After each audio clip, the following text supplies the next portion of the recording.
अच्छा जी, अब आ जाए ज़रा नरेंद्र मोदी के इस खिताब के ऊपर।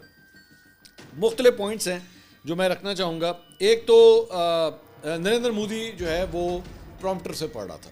मैं एक एंकर होने के नाते मैं आपको बता दूं कि वो सामने उसने प्रॉम्प्टर लगाया हुआ था, और प्रॉम्प्टर लगाने का बेसिक मकसद ही यही होता है कि मैं कोई गलती से कोई बात जो है वो लेफ़्ट से राइट में कुछ गलत ना कर दूं।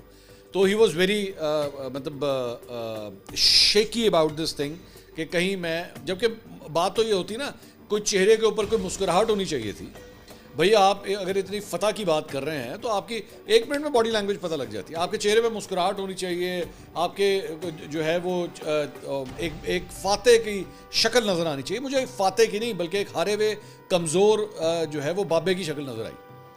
और उसके अल्फाज के साथ, मैं अभी सिर्फ जो अल्फाज अदा किए गए, जो बॉडी लैंग्वेज थी, मैं सिर्फ उसके बारे में बात कर रहा हूँ कि उसके अंदर मुझे एक प्राइम मिनिस्टर नहीं नज़र आ रहा था, एक स्टेट्समैन नहीं नज़र आ रहा था। मुझे एक्चुअली बीजेपी का एक सियासतदान नज़र आ रहा था जो अपने अगले इलेक्शन को बचाने की कोशिश कर रहा था। और सबसे इंपॉर्टेंट बात, जो अगले मेरे पॉइंटर्स हैं, ज़रा उसको गौर से सुनिएगा, वो ये है कि 22 अप्रैल से लेके 12 मई तक इस दौरान जो है ये पहलगाम का जो वाक़या होता है, उसके बाद ऑपरेशन सिंदूर होता है, आप इसको एक्टिवेट करते हैं। आपकी वैसे फुटेज बन रही है, आप अपने नेशनल सिक्योरिटी एडवाइजर से मुलाकात कर रहे हैं, आप अपने सर्विसेज चीफ्स के साथ मुलाकात कर रहे हैं, इंटेलिजेंस चीफ से आप लोग मुलाकात कर रहे हैं, उसकी फुटेज बन रही है, ड्राइंग रूम में आप बैठे हुए हैं, ये सारी फुटेज बन रही हैं। लेकिन आप कौम से खिताब नहीं कर रहे।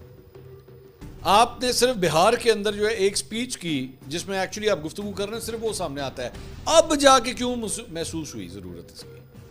सवाल है ना, आप सोचें ज़रा, अब आखिर क्या ऐसी क्या बात हुई कि नरेंद्र मोदी को अब आना पड़ा अपनी पब्लिक के सामने? इसकी वजह यह है कि पिछले 48 घंटे में, जब से सीज फायर हुआ है, तब से इतनी जूतियां पड़ रही हैं, इतनी जूतियां पड़ रही हैं कि ये करना था तुम लोगों ने।